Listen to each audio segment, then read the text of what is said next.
সম্পদের বহির্গমন বা drain of wealth.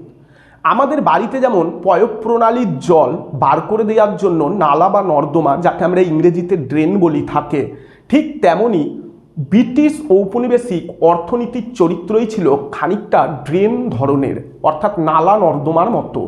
British বাণিজ্য নীতির মূল লক্ষ্য ছিল যত বেশি সম্ভব ভারতবর্ষের সম্পদ শুষে নিয়ে ইংল্যান্ডে প্রেরণ করা।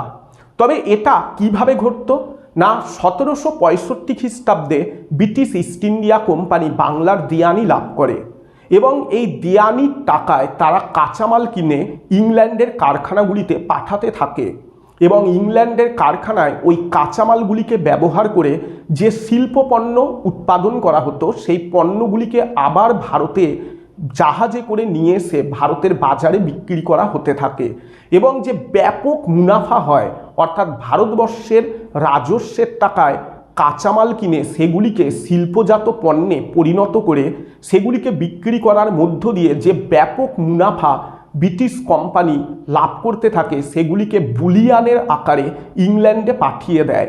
এর ফলে ভারতবর্ষের প্রচুর পরিমাণে অর্থ তথা সম্পদ ইংল্যান্ডে চলে যেতে থাকে।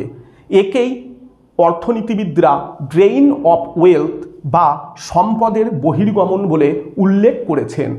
অর্থাৎ সম্পদের বহির্গমন বলতে দেশের সম্পদ বিদেশে চলে যাওয়াকে বোঝায়।